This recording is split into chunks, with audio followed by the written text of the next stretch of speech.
Jedi. Today, we will be playing through the second half of the episode, starting with Chapter 4, The Battle of Endor. So let's get started. Episode 6, Return of the Jedi, Chapter 4, The Battle of Endor. As the Rebel fleet draws closer to the Death Star, Luke Skywalker has turned himself over to Imperial forces and heads to the Death Star for a final confrontation with Darth Vader. The commando team, led by Han Solo, makes its way towards the Imperial shield generator on Endor. But the Rebel forces are lured into a trap. Although it appears incomplete, the Death Star is already fully functional, and a deadly surprise lies in wait for the intrepid Rebel strike team.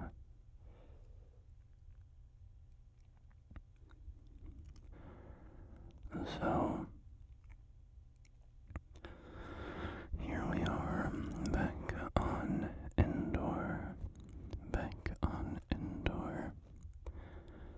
and our heroes meet up with the Ewoks. I believe in the last episode we talked a little bit about the many issues that older Star Wars fans have with George Lucas. And certainly one of the issues that's brought up a lot is the presence of Ewoks. They were often seen as very goofy and inappropriately placed in the movie. I don't mind them, but I grew up with Star Wars, so a lot of the stuff that was more appealing to children certainly had an appeal for me. I didn't mind goofy little furball characters.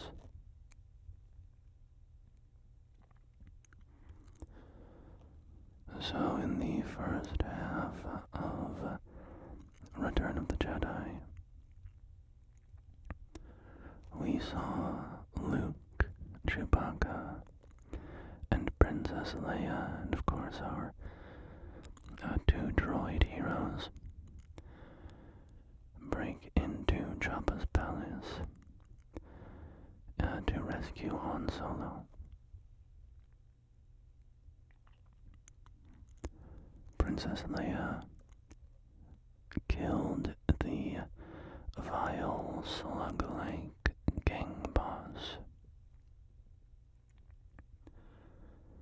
Have you guys seen the interviews with Diego Luna, who plays Cassian Andor in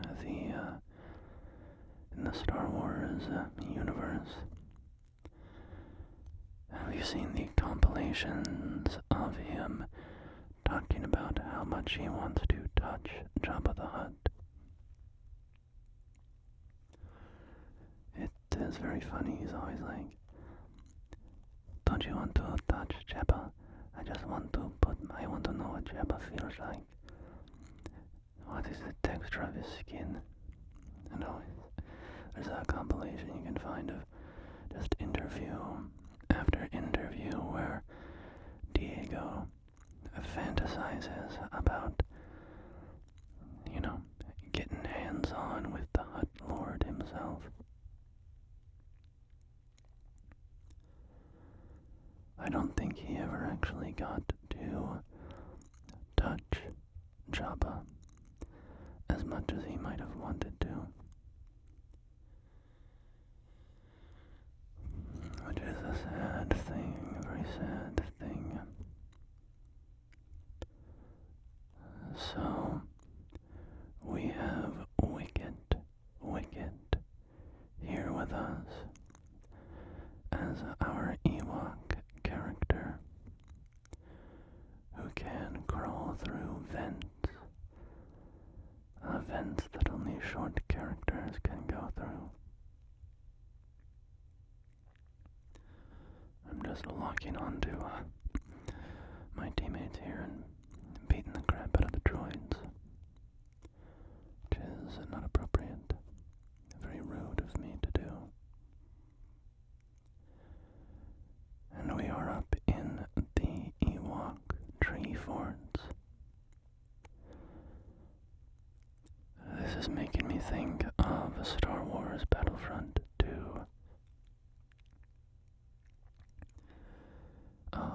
Specifically the one from 2017, but also the one from 2005 has a game mode called Hunt.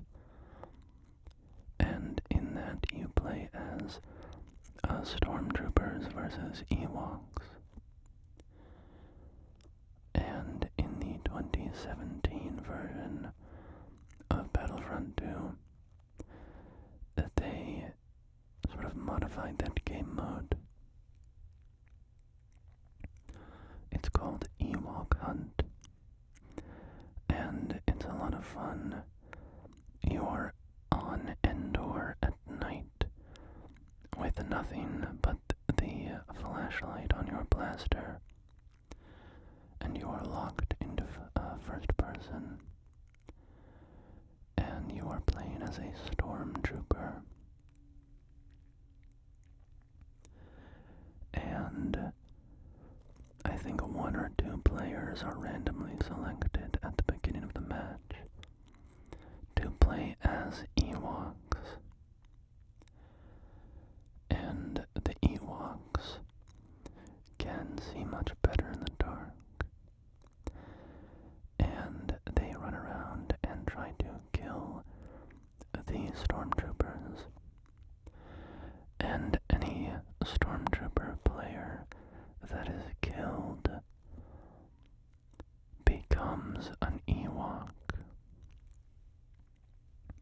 And the Ewoks can respawn infinitely. So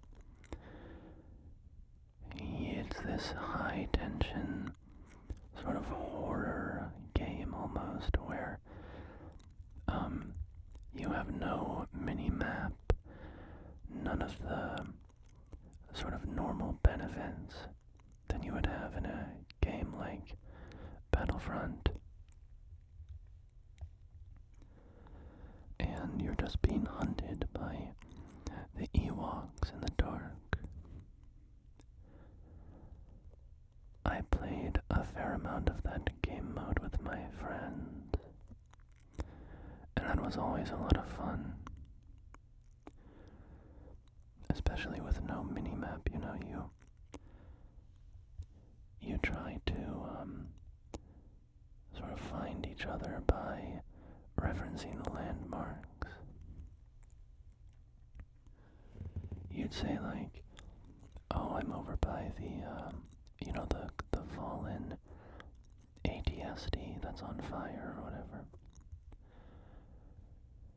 And you would try to link up in the dark, and players would, stormtroopers would gravitate towards each other, stay together for safety. And after a certain time period, a shuttle would arrive to evacuate the stormtroopers, and they would have to run across the map and get to the shuttle without being killed by the Ewoks.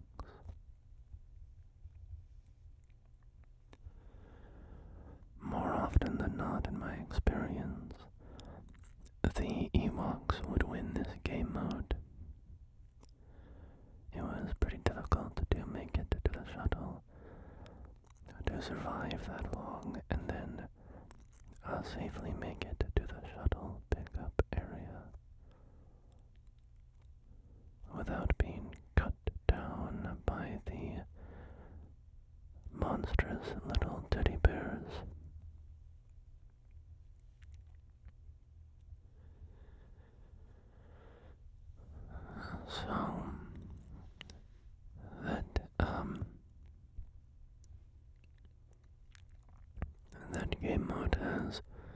colored how I think of the Ewoks. They certainly seem cute and harmless. I mean, in the movies you see their ingenuity and their bravery and all that, but that Ewok hunt game mode really makes them pretty terrifying. You actually feel scared of the Ewoks, which is not something you would expect just by watching the movie.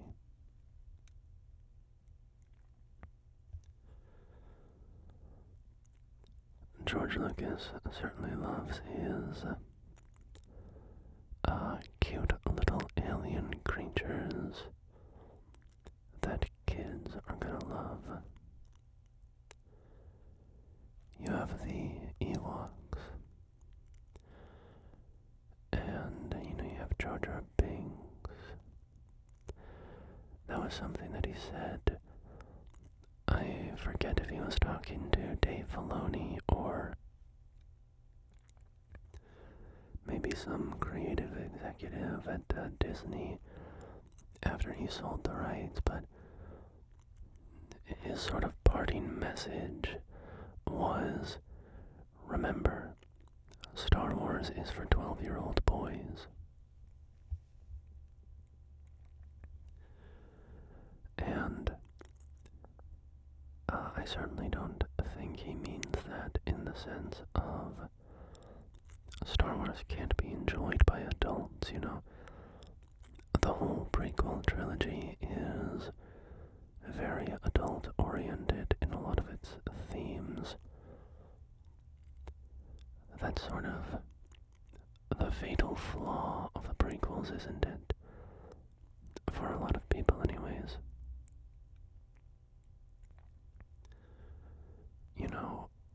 A lot of people really hate all of the political stuff in the prequels. Personally, I don't mind it. I enjoy that stuff. I enjoy a bureaucratic drama and a political drama. It's part of the reason why I really like the show Endor. But it's fair to say that the prequel trilogy has a bit of an identity crisis with that stuff. One minute you're watching Jar Jar Binks do some slapstick comedy, and the next minute you're listening to some negotiations about trade route blockades or whatever.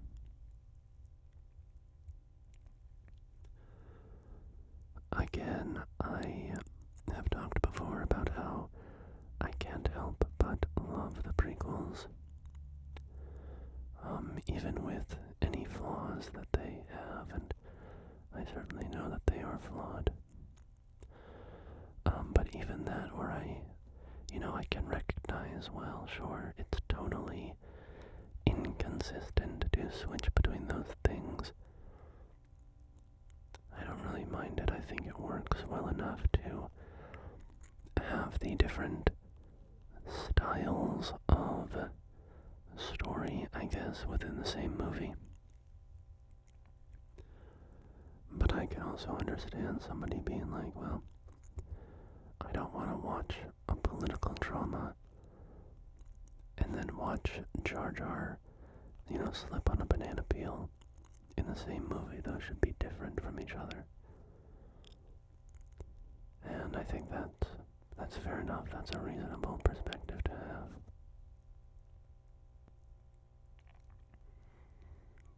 Even if I don't really share it myself.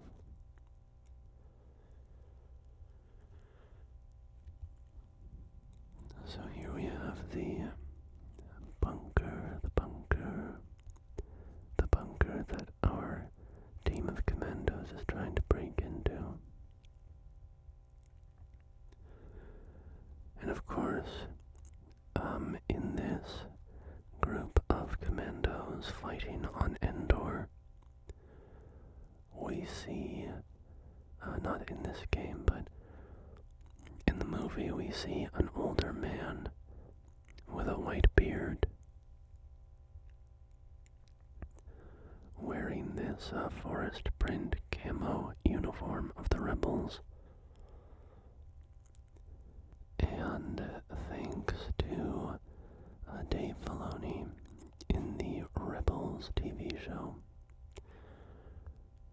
we have had that character be sort of backfilled in,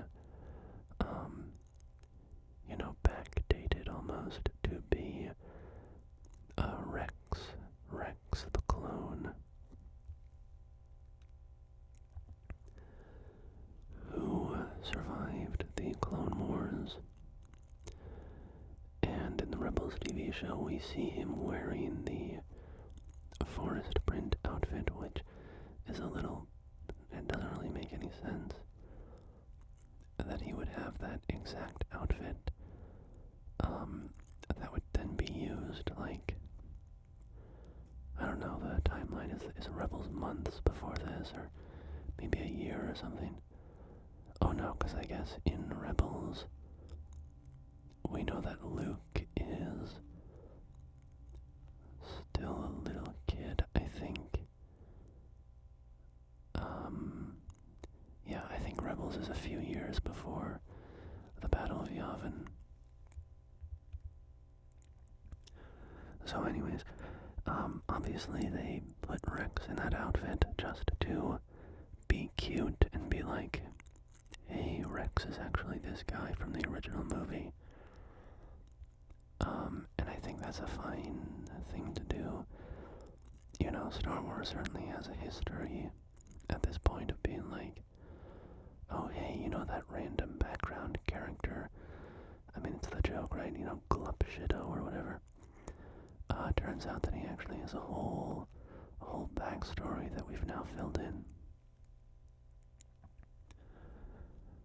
And, so, I don't know, it sort of is what it is. I think it's cute to say, oh, Rex was actually, on the moon of Endor fighting the Empire, and he was that guy. That doesn't really bother me too much. But it is pretty silly to have put him in that forest outfit in order to make that point so long before the Battle of Endor. Because then it's like, I don't know, I mean, I know it's not meant to be analyzed closely, but if you do think about it, you're like, okay, so where did Rex get that outfit? And then, did he have that outfit?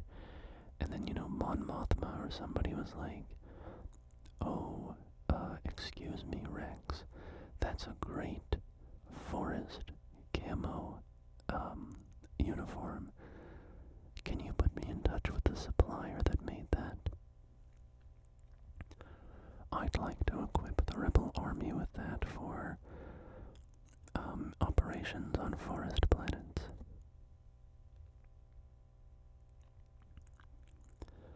Anyway, it's a little silly, but it's not really a big deal.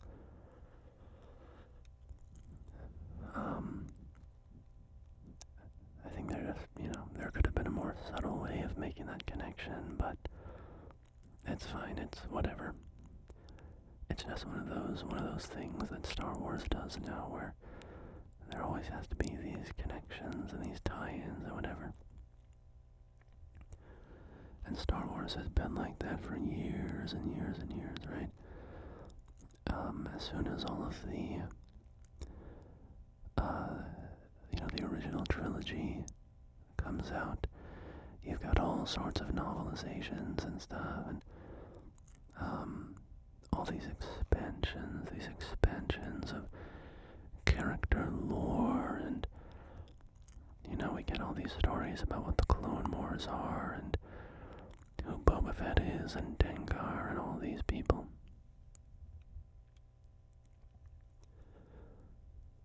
That's just Star Wars for you. That's the kind of franchise that it is. So, to me, it's one of those traits that sometimes it can be kind of annoying or feel a little silly, but it's just just so much in the identity of Star Wars at this point that you just kind of have to laugh and take it for what it is. Oh yeah, Rex is wearing his outfit. This outfit from the Battle of Endor in Rebels. Yeah, sure, whatever, okay. To be clear, I mean, I think it was in a literal sense, it was a stupid decision because it just doesn't make sense for him to have that outfit at that point, even if that is him. But whatever. So we are working on getting these 4 levers. We have to pull 4 levers in the bunker to give us access to the shield generator area, and we will set some charges in there. There's a cool level in Star Wars Battlefront 2015 that is set, I guess not in this exact bunker, but in an Imperial facility designed like this, and there's a big room that has those shield generator pylons, I guess.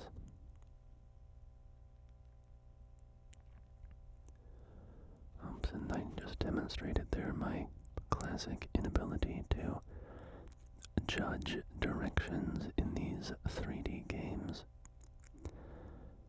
I was flying too far towards the camera and missed the platform.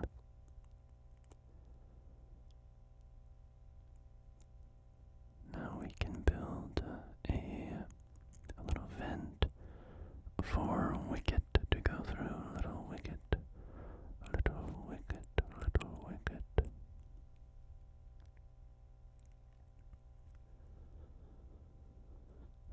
And there we go, there we go. Entrance into the shield area is secured, so we can go back and throw this switch, and there we go. We're in, baby.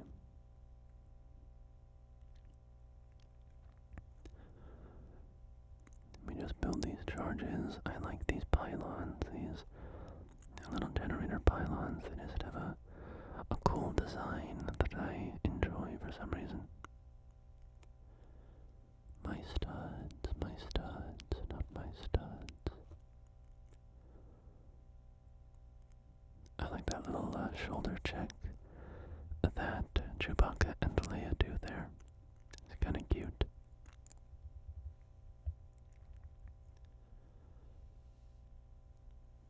Oh my god. Han just died.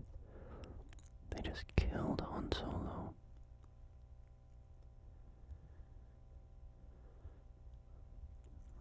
So after getting a couple new characters and getting 69% of True Jedi, nice. We can read the next title crawl. Is 69 passe now? I mean, now that 67 is sort of on the market as the hot new number meme. 69 getting the shaft a little bit, perhaps. Alright, episode 6, 7, Return of the Jedi, Chapter 5, Jedi Destiny. As the battle between Imperial and Rebel forces rages around the second Death Star, Luke Skywalker confronts Darth Vader, his father, once Anakin Skywalker. From boy slave on Tatooine to hero of the Clone Wars to Sith Lord, feared throughout the galaxy, Anakin Skywalker's path has been dark indeed. In front of Emperor Palpatine, his villainous master, Vader must now face his son and reclaim his fate.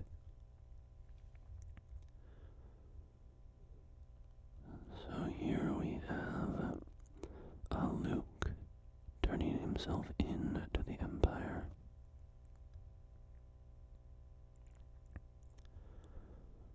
Still in his fashionable black garb. Darth Vader giving his lightsaber a little shake. Everybody laughs. There's that little Luke smile, that little smirk.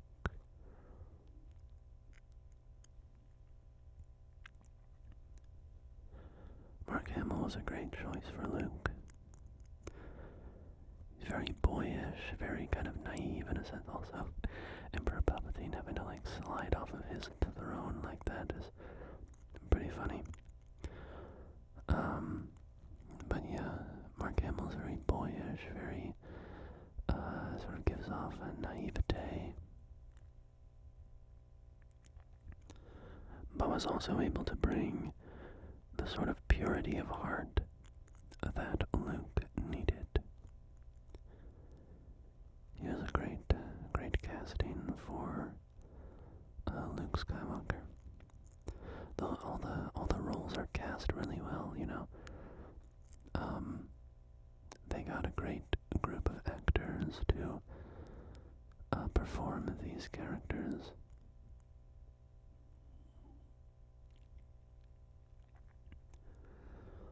So we have a little trick here where, or a returning facet where the enemy starts to shock one of the characters, and then the other character has to go make the,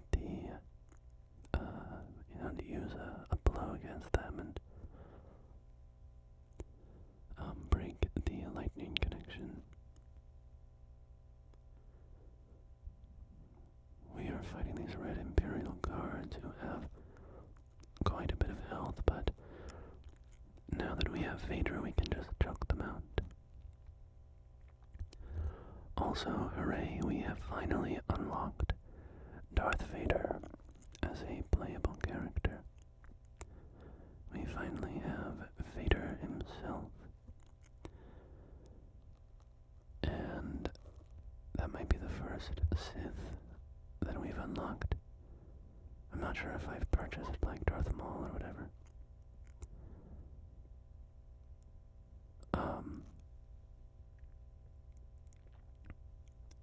Yeah, the Sith characters, there's a lot of Force objects throughout the world that can only be manipulated by Sith characters, so when you're doing free play, you need some Sith characters to activate those. Also, I'm just thinking again about the move sets. I don't know why, I don't know, I'm just so impressed by all of the move sets that they gave the different characters in this game.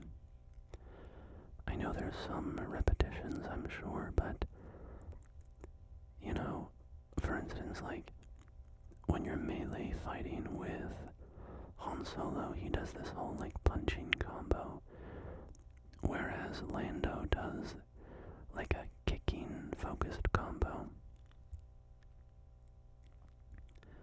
And, you know, Princess Leia slaps them. And then with the lightsaber characters, many of them have very different lightsaber attack combos, or different double jump styles, and different down slams and such. And it would have been so easy for them, and, you know, I don't think that they would have gotten pushback or anything. Like, a game like this, at the time that it came out, there was no expectation that, you know, every character has to be unique. If they had just given all of the lightsaber characters the same combos, that would not have been a problem at the time.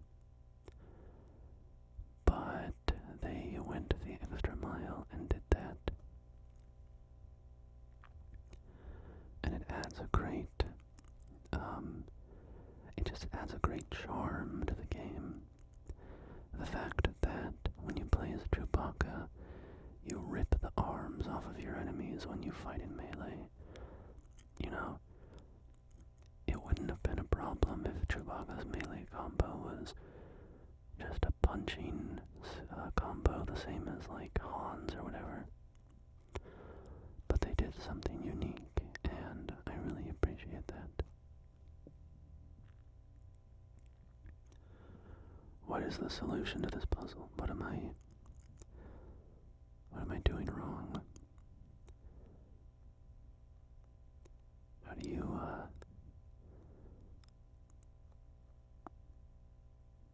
you have to get all these things lit up at the same time. What's the situation here? I don't understand. Well, we're not going for completionism here, so we can afford to let that mini kit or whatever it was go uncollected.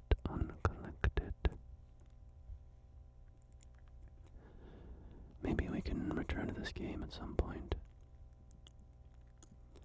and do free play runs and go for some completionism. If that happens, it definitely won't be soon, because I've had a lot of, done a lot of episodes at this point of this game, which I've completely enjoyed. But it's good to have variety, and I've been doing a lot of Lego Star Wars The Complete Collection, so. But that could be a fun thing, maybe, every once in a while return to this game and just knock out free play completionist runs on, 3 missions or something, and slowly over time work on getting 100%.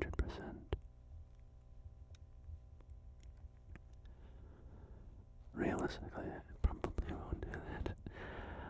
I've come to realize how often in videos I talk about something like, oh, it would be a fun video idea, I'm gonna do this, I'll do this, I'll do that, okay, and then I never do. But I just have this huge list of video ideas on the, and in the notes app of my phone. And,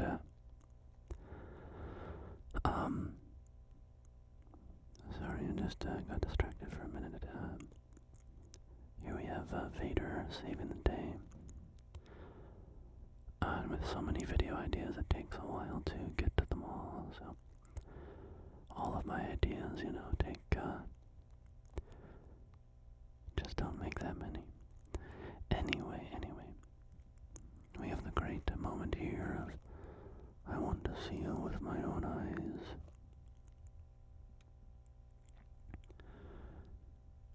And there goes Vader. Goodbye, Anakin. Okay, also this moment is hilarious. I find this so funny. Luke plants a kiss on his forehead, and then he just lifts the landing ramp, and Vader's body just slides head first back into the ship. That tickles me. What can I say? It tickles me. So Darth Vader, of course, casting Emperor Palpatine into the depths there.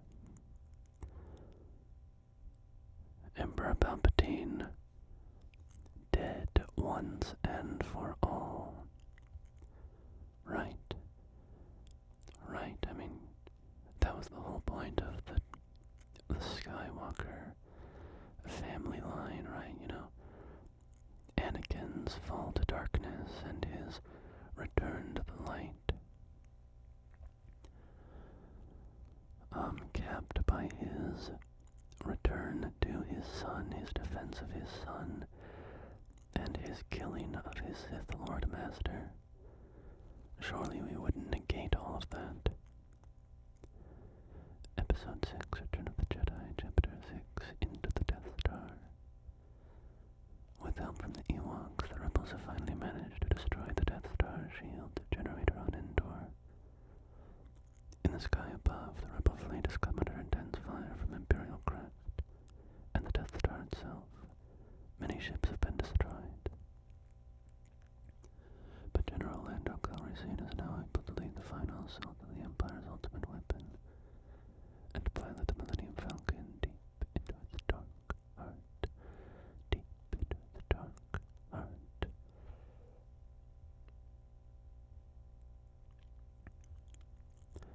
Now, we have Nine Nub here, and Lando Calrissian, Admiral Akbar, of course. There they go into hyperspace, the rebel fleet. The rebel fleet. They all arrive and are facing down a fleet of Star Destroyers. Here we go, here we go. So, now we have to fly around collecting torpedoes and destroy all of the Star Destroyers. But yeah, obviously the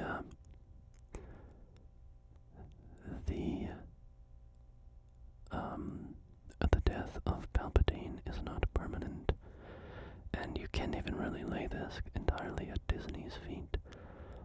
The idea of cloning Palpatine is not a new one, If you are a fan of Legends, you will know that.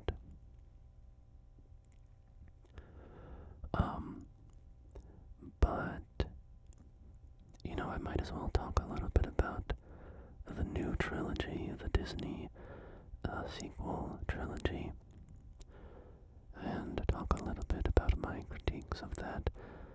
This Lego Star Wars series has, it's been kind of a platform for me to rattle off my long-held opinions on Star Wars. And I think thus far I have largely avoided the topic of the sequel trilogy. So, there's far too much to say in, one short video like this. Each of the movies could be talked about for hours and hours and critiqued and analyzed and such, but I think for me, one of the most significant things, one of the biggest sins that the sequel trilogy commits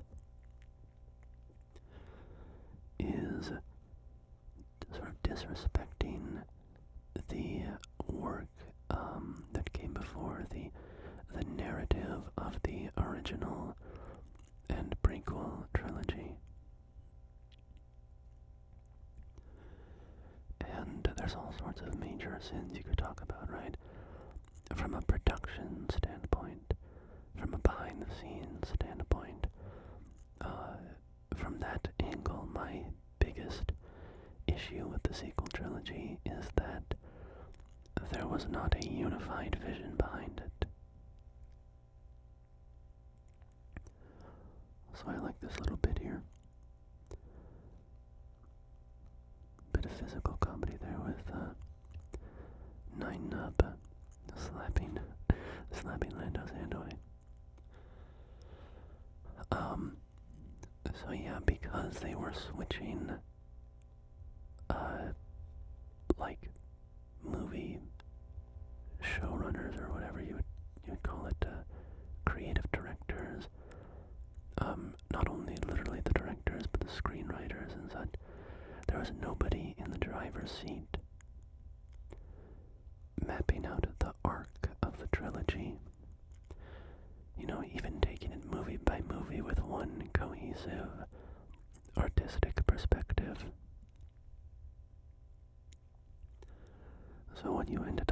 were three movies that sort of whiplashed in direction, and, you know, honestly, like, I would have preferred, I wish that the sequel trilogy was at least something.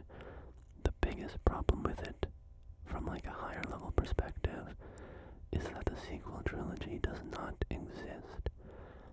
And what I mean by that is that with no guiding artistic vision, what you end up with is just like slop. You just end up,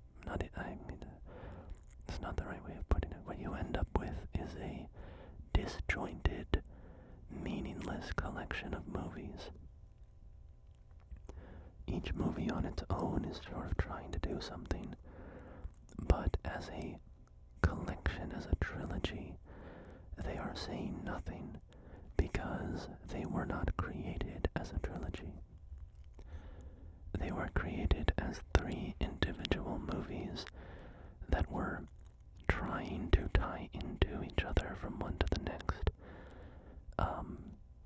But in the sense of like, I have a different interpretation of how this story should go, and so I'm going to do things differently from how the previous movie was doing it.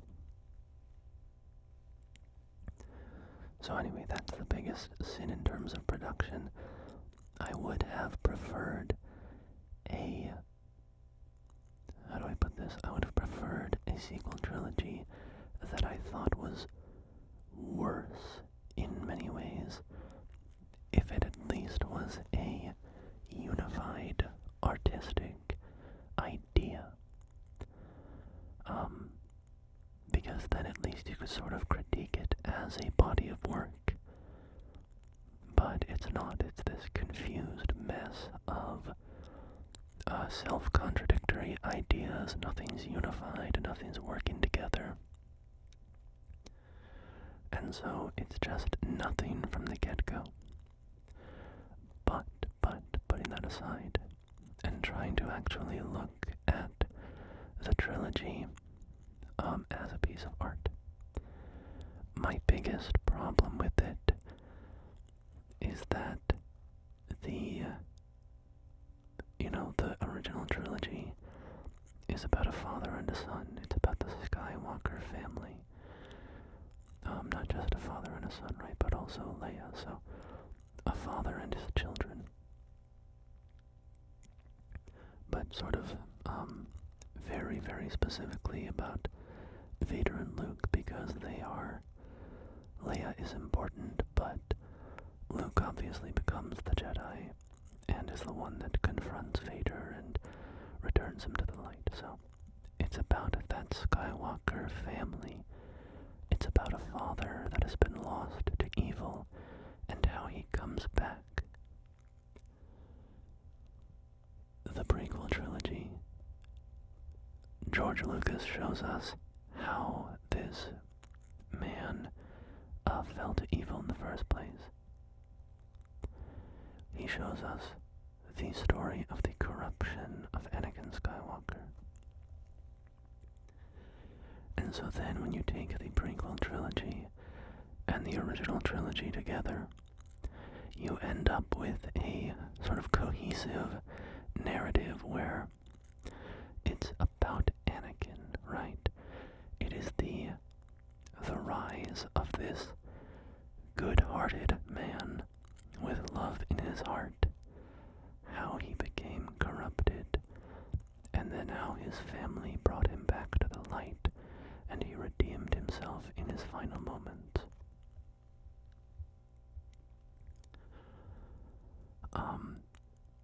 So what do you do with a sequel trilogy, right? How do you fit a sequel trilogy into that arc? The story is fundamentally about Anakin Skywalker and his family. Well, I'm sure there's lots of interesting things you could do there, right? But one thing, that I've always thought is like, it would be appropriate. I actually really like part of how they did about the sequel trilogy, what I love about the sequel trilogy in particular is Kylo Ren. Kylo Ren. Okay? Kylo Ren is the son of Han Solo and Princess Leia. He is Anakin's grandson. And what this means, the creative space that this creates, is the prequel trilogy is about how Anakin became Darth Vader. The original trilogy is about how Darth Vader became Anakin once again, how he was redeemed. And then the sequel trilogy could be about Anakin's legacy. How is Anakin remembered? What does Anakin's grandson think of him? Right? That to me makes sense. That is a smart approach to doing a sequel trilogy to Star Wars. Because if you're doing a mainline sequel, you know, a trilogy in the Skywalker saga, then that sequel trilogy needs to in some way be about Anakin. Now he's dead, and so he's not going to be there directly. But the presence of Kylo Ren as a grandson who is obsessed with his grandfather's legacy is incredibly ripe territory to continue that Skywalker arc. And I thought that Kylo Ren was sort of brilliantly conceived. Now, unfortunately, the movies, of course, are in many ways terrible, and they fall flat, and they disappoint, and they don't live up to their potential. But what I love about Kylo Ren conceptually is that he is a man who looked up to his grandfather when his grandfather was evil, right? Because, think about it, we think of Darth Vader as being redeemed at the end of his life. But what does the galaxy think of Darth Vader? Nobody knows that. Nobody knows that Darth Vader was redeemed. I mean, and also we could even have a conversation about if they should even care, right? Okay, so in his last 5 minutes he became a good guy. So what? He committed atrocities in the galaxy for years. But put that aside, right? Nobody in the galaxy knows that Anakin came back to the light side. To all of them, he is still just Darth Vader, right? He is the epitome of evil in the galaxy. And power. And so it is so appropriate that Kylo Ren thinks of his grandfather as an evil, powerful man, right? But I mean, evil, he thinks of him as a Sith, he admires him, he looks up to him because he was a Sith. And so the beautiful arc that Kylo should have had, which, I mean, he kind of did, is for him to look up to Darth Vader and think that what made Darth Vader special was his hatred and his power and his mastery of the dark side.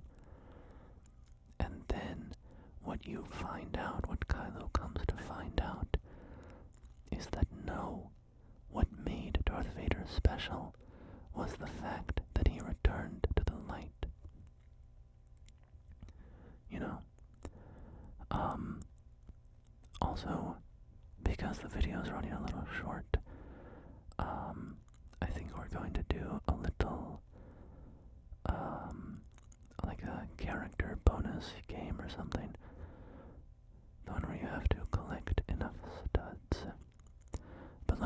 this is a little family gathering here. We've got well, Leia just walked away, but we had Vader, Luke, and Leia. So, anyway, to get back to my sequel rambling, Kylo Ren, which, by the way, I do think he's the best part of the sequel trilogy. Like, I think for all of the wasted potential, he's still a pretty solid character, and he goes on a great arc. So, anyway, my idea of how it ends for him is, he realizes that the legacy of Darth Vader was not his evil. The legacy of Darth Vader was his return to the light. And so you can have Kylo Ren return to the light because of the lessons of Darth Vader. And in that way, the sequel trilogy remains about the Skywalkers at its core, right? At its core, the first 6 Star Wars movies are a family drama. And the sequel trilogy should have been about that as well at its core. Of course, there's a lot of other stuff going on in Star Wars, right? I mean, you have, like the Galactic Civil War and all the politics in the prequels and yada yada, but at its core, that's what Star Wars is. And in The Rise of Skywalker, the terrible last installment of the sequel trilogy, my vision of how it should have ended is that Anakin appears to Kylo. Don't get me wrong, I thought it was sweet that Han Solo appeared. That's a lovely image, but also, like, it doesn't make sense. Han Solo can't be a Force ghost. I mean, even if that's even what's supposed to be going on there, like, he's not blue. Sorry, not to be so, like, lore-brained or whatever, but it doesn't, like, even from a sort of poetic standpoint, like, Han Solo, he's a great character, but he never learned the Force. He never became a Jedi. That shouldn't have been who Kylo Ren talked to. Kylo should have encountered Darth Vader himself, right? He should have encountered the Force ghost of Anakin Skywalker. And then Kylo gets to have a conversation with the Sith that he admires, the Sith that he envisions himself to be, right? The Sith that he is modeling himself after. And what does he learn when he talks to Anakin? You've got it all wrong, my grandson. You know, it wasn't my hatred that made me powerful. My hatred made me weak. My love made me powerful. And then Kylo, who has at that point has killed his father, right, in the first movie, he killed Han Solo. And he has sort of been struggling to kill his family.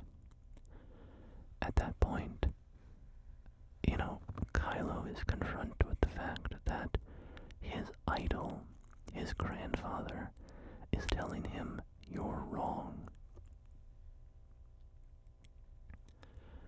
And that could have been the sort of turning point for Kylo's character. And it would have brought Anakin in just enough, right? Because the sequel trilogy should have been about his legacy. So anyway, you know, that's, there's way more things to talk about there. Obviously Palpatine shouldn't have come back, because that sort of invalidates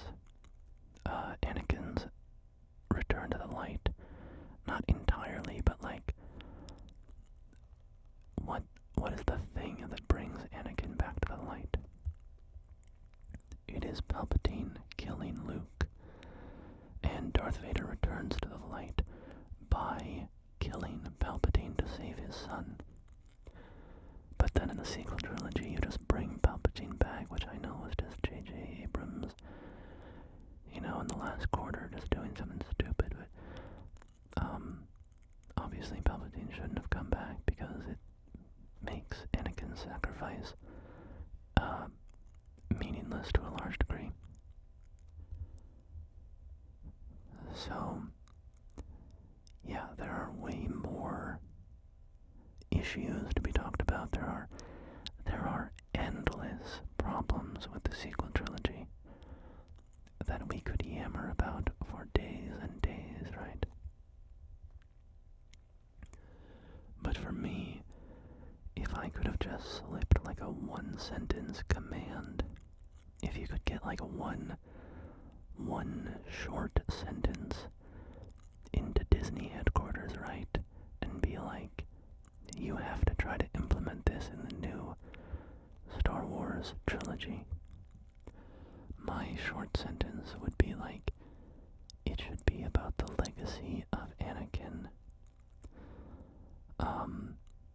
And again, they kind of did that in some ways with Kylo, and I think, as I said, Kylo is by far the best part of the sequel trilogy.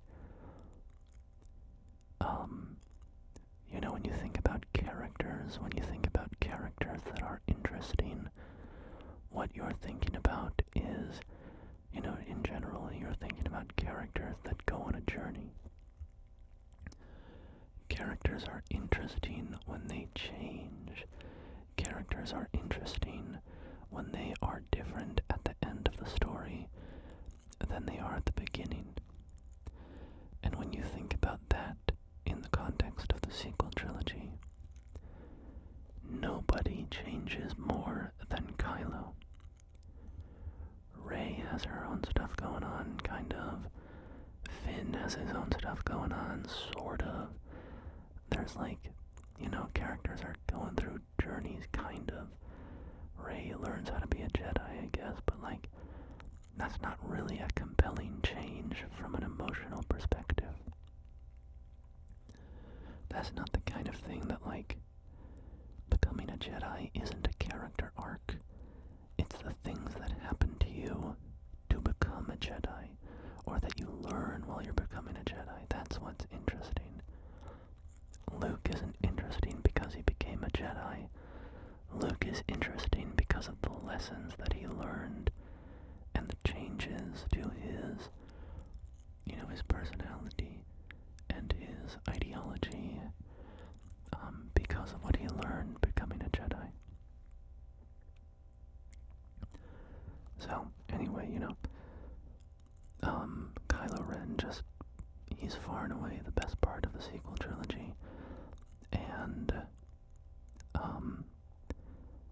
if I could have sort of made one change, issued one order, it would be focus the sequel trilogy on Darth Vader, on his legacy, on Anakin's legacy, and sort of therefore, you would naturally focus more on Kylo as his grandson.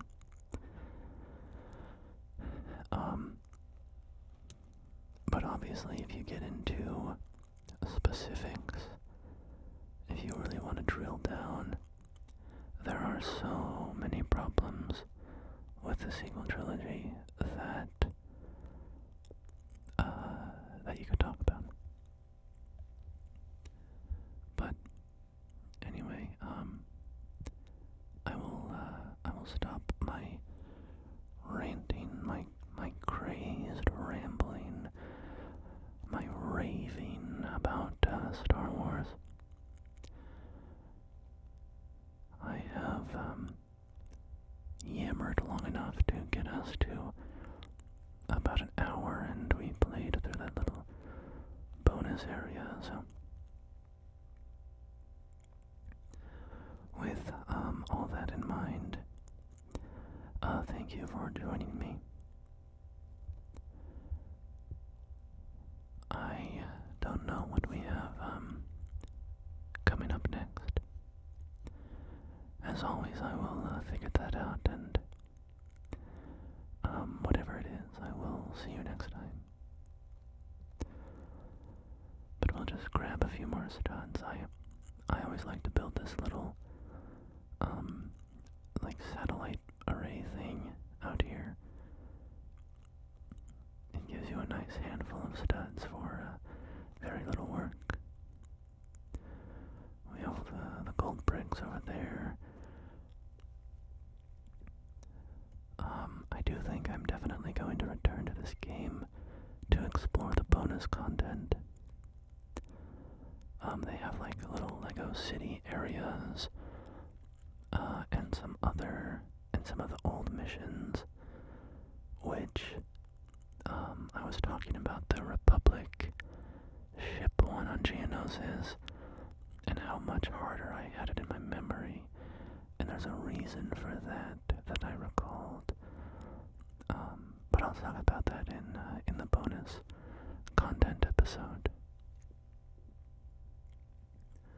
But for now, my friends, thank you so much for joining me for the conclusion to our trip through LEGO Star Wars, the complete collection. Until next time, please take care of yourselves.